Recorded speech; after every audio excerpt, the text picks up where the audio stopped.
Dear student, बहुत बड़ी खुशखबरी है। बीपीएससी जो है मोटर व्हीकल इंस्पेक्टर रिक्वायरमेंट लेकर आया है 28 पदों पे। कितने? 28 पदों पे। कुल कितने पद है? 28 पद है, जिसमें से महिलाओं के लिए 36 जो उनके लिए आरक्षित होता है 9 सीटें हैं। ठीक है, तो देखो ये क्या है सर, तो ये है मोटर, जैसे Bihar motor vehicle inspector requirement. कितने पदों पे? 28 पदों पे, ये आप देख सकते हैं। इसमें हम बताने जा रहे हैं आपको कि इसमें क्या रिक्वायरमेंट है, क्या क्राइटेरिया है, क्या एज, क्या है एज लिमिट, उसके बाद से कौन इसको फॉर्म डाल सकता है, इन सारी चीज़ों के बारे में हम बात करेंगे। ठीक है, तो जिस दोस्तों को अगर लगता है कि हमें ये फॉर्म भरना चाहिए, किनको भरना चाहिए, इस चीज़ के बारे में भी बताएंगे। ठीक है, तो चैनल को क्या करेंगे, सब्सक्राइब कर देंगे और वीडियो को लाइक ज़रूर करना है। ठीक है, चलो। तो कितने पदों पे है सर? 28 पदों पे है। ठीक है, उसमें से 9 महिलाओं के लिए रिजर्व है। ठीक है, पहला ये चीज़ें हैं।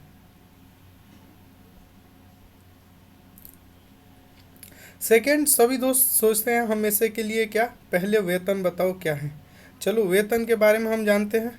ठीक है, देखो ये वेतन लेवल 6 लेवल का है। ठीक है, वेतन लेवल 6 का है, तो मतलब ये मान के चलो कि आपका 40 प्लस ही रहने वाला है। ठीक है, शैक्षणिक योग्यता क्या है, अब आपका क्वालिफिकेशन क्या होना चाहिए जो ये फॉर्म को डाल सकते हैं?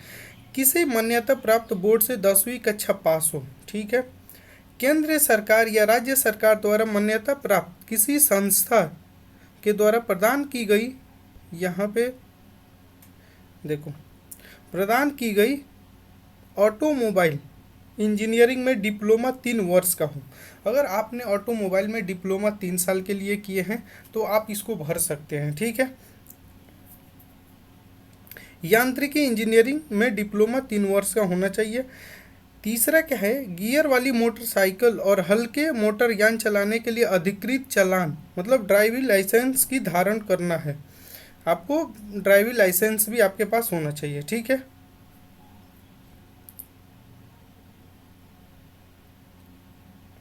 देखो 4 नंबर हमारा क्या है सर, एज। एज लिमिट क्या होने वाला है, तो 1/8/2025 को न्यूनतम आपका कितना हो जाना चाहिए? न्यूनतम आपका 18 साल हो जाना चाहिए। कितना? 18 साल, तभी इस फॉर्म को भर सकते हैं। न्यूनतम। अधिकतम क्या है सर, देखो अधिकतम अनारक्षित पुरुष मतलब ऑन रिजर्व पुरुष के लिए 37 साल है। ठीक है, पिछड़ा वर्ग ओबीसी और SC ST और जो महिलाओं के लिए कितना है, और अनारक्षित महिलाओं के लिए 40 वर्ष है। ठीक है, और SC ST महिलाओं के लिए है आपका 42 वर्ष। ठीक है, 42 वर्ष। चलो और आगे चलते, देखो एक एक लाइन हम पढ़ के नहीं बता सकते हैं क्योंकि बहुत 13-14 पेज के है, तो कैसे बताएंगे। जो हमारा मेन मेन इंपॉर्टेंट चीज़ है उसके बारे में जान लो। सबसे पहले आपने जान लिया, सबसे पहले आपने जाना कि कितने पदों पे है, तो 28 पद पे है सर। पहला, वेतन लेवल 6 का वेतन आपको मिलने वाला है। योग्यता क्या है कि आपको किसी भी मान्यता प्राप्त 10वीं पास होना चाहिए, उसके बाद से कहीं से ऑटोमोबाइल में आप डिप्लोमा इंजीनियरिंग किए हों। ठीक है, थर्ड नंबर ये है। फोर्थ में क्या है सर, एज लिमिट मिनिमम आपका 18 वर्ष होना चाहिए। ठीक है, मिनिमम 18 वर्ष होना चाहिए। ठीक है, और देखो अधिकतम अनारक्षित पुरुष के लिए 37 वर्ष। ये चीज़ें देख लो। ठीक है, ध्यान से इसको पढ़ लो, हम तो एक बार बता दिए। चलो आगे सर, चयन प्रक्रिया 5 नंबर है हमारा। चयन प्रक्रिया कैसे होगा, तो देखो पार्ट 1 में पहले क्या होगा कि आपको पार्ट 1 में क्या होगा, एक लिखित होगा, रिटेन होगा। ठीक है, उसके बाद से आपका इंटरव्यू होने वाला है। ठीक है, देखो लिखित परीक्षा में आपको लिखित परीक्षा के लिए 3 पत्र होंगे। प्रथम पत्र समान अध्ययन के लिए होगा, दूसरा ऑटोमोबाइल के लिए होगा, यांत्रिकी के लिए होगा, और तीसरा क्या होगा, मोटर वाहन नियमावली अधिनियम। ठीक है, 3 पत्र होंगे। सबसे पहला क्या होगा, सामान्य अध्ययन का होगा, उसके बाद से आपने ऑटोमोबाइल में अगर इंजीनियरिंग किया उसके लिए, और तीसरा क्या होगा कि इसकी जो रेगुलेशन नियम क्या है उसके लिए होगा। सर कितने कितने नंबर के होगा, यहाँ पे देख सकते हैं। देखो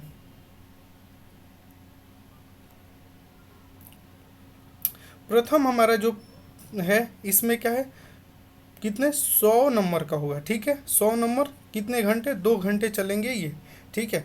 कोई कैसा क्वेश्चन होगा, बहुविकल्पीय होगा, आपको 4 विकल्प दिया जाएगा और 100 नंबर का होगा, 2 घंटे मिलेंगे। इसमें क्या क्या रहेगा, पाठ्यक्रम क्या है सर, देखो इसमें गणित है, भौतिकी है, रसायन है, ये सब चीज़ इसमें है, ठीक है।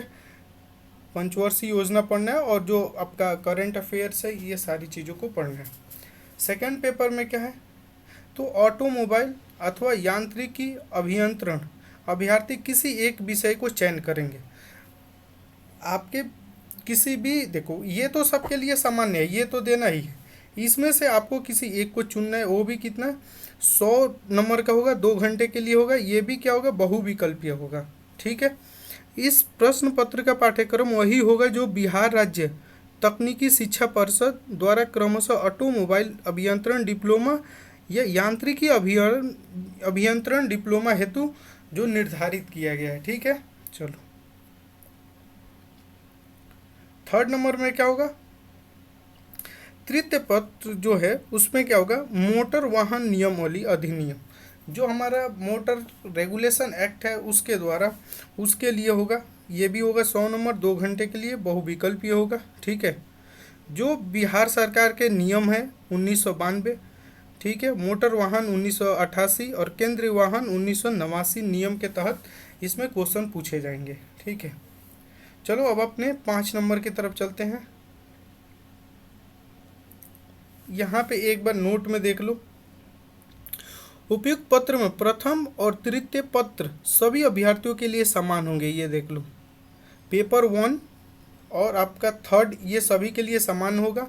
दूसरा में आप कौन से चयन करते हो, ऑटोमोबाइल या यांत्रिकी अभियंत्रण, कौन सा चयन करते हो ये आपके ऊपर है, ठीक है। एक और चीज़ यहाँ पे देख लो, बहुत अच्छा चीज़ है कि अगर आपका कोई भी उत्तर गलत होता है तो कोई अंक नहीं काटा जाएगा, ठीक है, कोई अंक नहीं काटा जाएगा। इसका मतलब है कि आपके पास अगर 100 अंक के हो रहे हैं तो आप सब के सब आप अटेम्प्ट करने के लिए सोचें कभी भी, क्योंकि जब कटेगा ही नहीं तो मैक्सिमम चीज़ें करेंगे, क्यों कम करेंगे, ठीक है।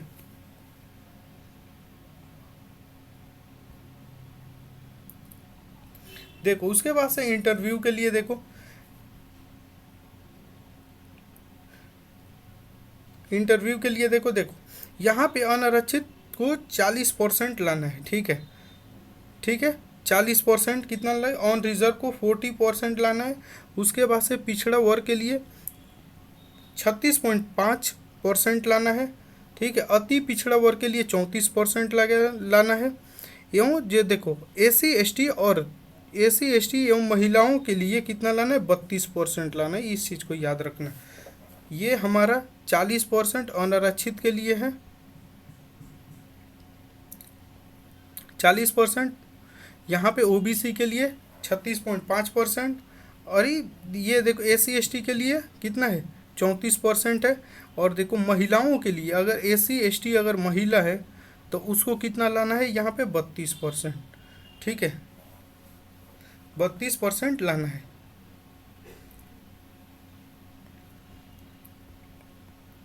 चलो आगे चले, देखो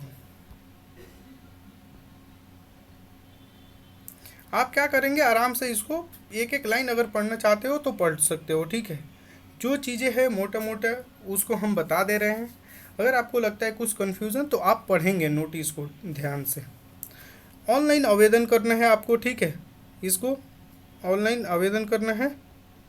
और यहाँ पे आपको दिया है